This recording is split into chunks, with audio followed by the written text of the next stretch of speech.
Morning, everyone. It's 8:41, and this is your pre-opening comment video number 1813, and we have some important numbers, but they're not really doing much with this market. We had personal income up exactly as expected, and the same with personal spending, up 0.1% on both.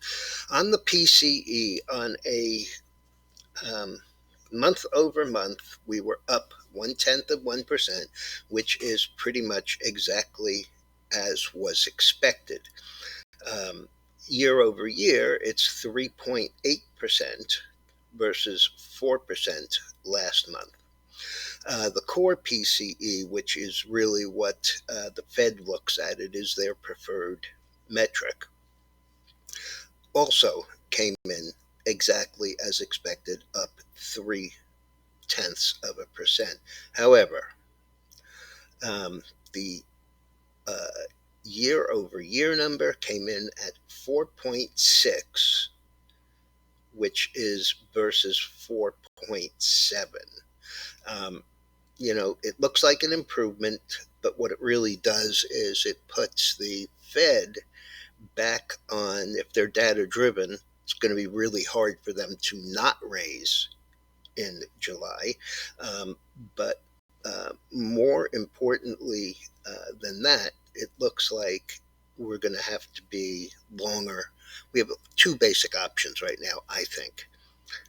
The Fed either tightens too much or they stay higher for longer.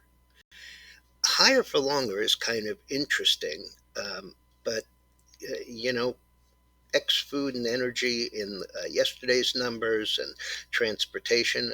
I mean, this inflation is pretty stubborn. And so it wouldn't surprise me to see the market take a rest here, the bonds continue to move slightly lower in price, higher in yield. Okay. Also, I want to mention that all 23 banks passed the stress test yesterday, and wow, isn't that great?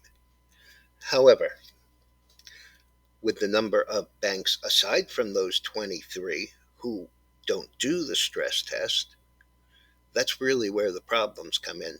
They didn't do a stress test on First Republic, they didn't do a stress test on Silicon Valley. So, you know, stress test, it's nice for them to do it and everything, but the fact of the matter is, it is not really representative of all of the banks across the country. Okay, so today is the end of the month and the end of the quarter. And on the quarter by quarter, we have gold down. We have oil up for the first time since the third quarter. I take that back. We have copper down in for the quarter. To the last time it was up was Q3 of 22. So, you know, the Chinese reopening seems to really be a bunch of crap.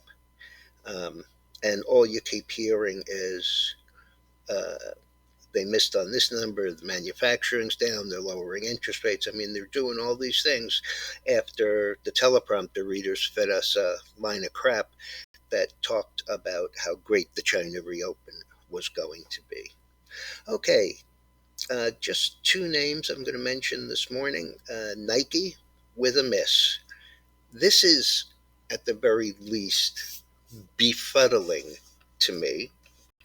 Um, they missed, and they said that their margins had gotten squeezed because they had to be so much more promotional.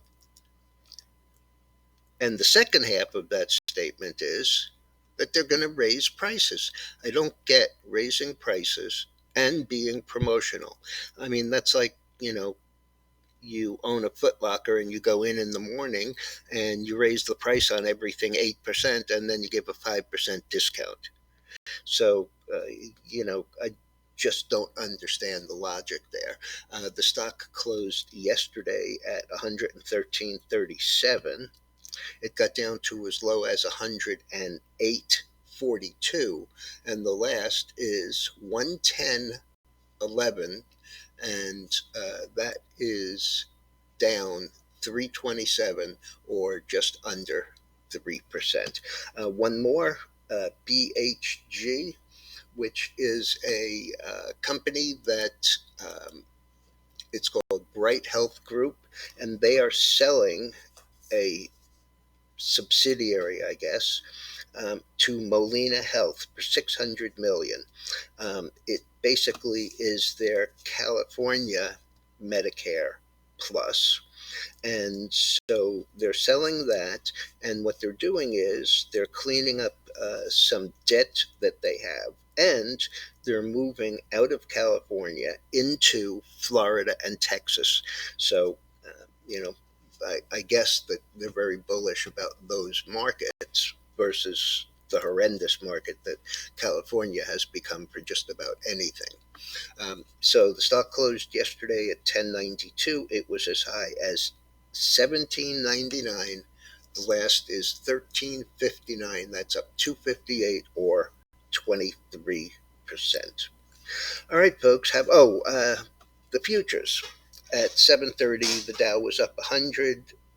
Nasdaq was up 73, and the S&P was up 16. At 8:30, right before the numbers came out, the Dow was up about 110, 90 in the Nasdaq, and 20 in the S&P.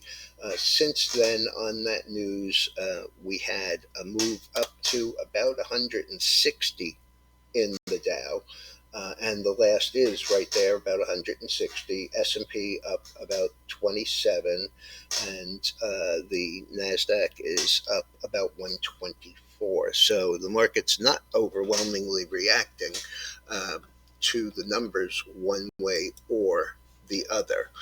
As far as the futures go, the gold was down, has rallied a little, tried that 1808 today, 1800 spot 99 yesterday. The silver, same situation, slightly higher low, slightly uh, down on the day. As far as the copper goes, we're actually up 3 cents. Let's take a quick look down here. The dollar is down about 20 cents on the fact that interest rates are slightly higher. Bitcoin up about 500, up about 42 in Ethereum, and the bonds are up a meager 4/32 an eighth after yesterday's down almost $2. The fact that the bonds are not really racing higher on that news, price wise higher, lower interest rates, is not all that surprising. I mean, it's trying to hold in here, but it did make a lower low and a lower high. So we'll have to see how that shakes out. All right, everyone, have a great weekend. Be careful out there. Don't hold fireworks in your hand and light them. Really shouldn't have to say that, but you know, you hear about it every July 4th. Have a good one, folks.